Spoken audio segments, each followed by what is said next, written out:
নমস্কার। সনাতন ধর্মে ভগবানের 10 অবতারের মধ্যে সবচেয়ে উগ্র এবং তেজস্বী রূপ হল নৃসিংহ অবতার। কিন্তু আপনি কি জানেন কেন ভগবান বিষ্ণুকে এক অদ্ভুত অর্ধেক মানুষ আর অর্ধেক সিংহের রূপ ধারণ করতে হল? কেন তিনি শান্ত রূপে না এসে এমন ভয়ঙ্কর রূপে আবির্ভূত হলেন? আজ আমরা জানব নৃসিংহ অবতারের সেই রোমাঞ্চকর রহস্য। ঘটনার সূত্রপাত হয় হিরণ্যকশিপু নামক এক অসুর রাজাকে নিয়ে। তিনি ব্রহ্মার কঠোর তপস্যা করে এমন এক অমরত্বের বর চেয়েছিলেন যা পাওয়া প্রায় অসম্ভব ছিল। তিনি বর চাইলেন তাকে কোনো মানুষ মারতে পারবে না, আবার কোনো পশুও মারতে পারবে না। তাকে ঘরে মারা যাবে না, আবার বাইরেও মারা যাবে না।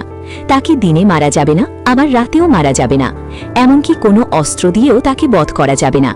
এই বর পেয়ে হিরণ্যকশিপু নিজেকে ঈশ্বর ভাবতে শুরু করেন এবং তার পুত্র বিষ্ণু ভক্ত প্রহ্লাদকে অত্যাচার করতে থাকেন। কিন্তু ভগবান তো সব নিয়মের ঊর্ধ্বে।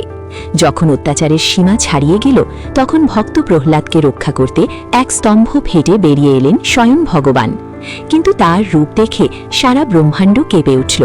তিনি না ছিলেন মানুষ, না ছিলেন পশু, তিনি ছিলেন নৃসিংহ।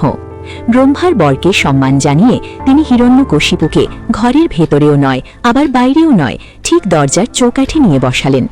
তখন দিনও ছিল না, আবার রাতও ছিল না, ছিল গোধূলি বেলা।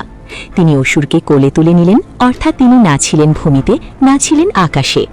আর কোনো অস্ত্র নয়, বরং নিজের তীক্ষ্ণ নখ দিয়ে হিরণ্যকশিপুর বুক চিরে তাকে বধ করলেন। এই অবতারের রহস্য কেবল একটি অসুর বধের কাহিনী নয়, এটি আমাদের জীবনের এক গভীর দর্শনের কথা বলে। নৃসিংহদেব আমাদের শেখান যে অধর্ম যতই বুদ্ধিমান বা শক্তিশালী হোক না কেন, ধর্মের জয় হবেই।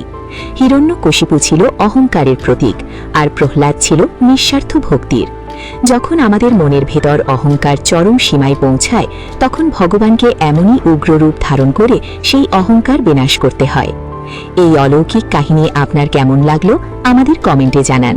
ভিডিওটি ভালো লাগলে শেয়ার করুন এবং কমেন্টে লিখুন নমো নরসিংহায়। ধন্যবাদ।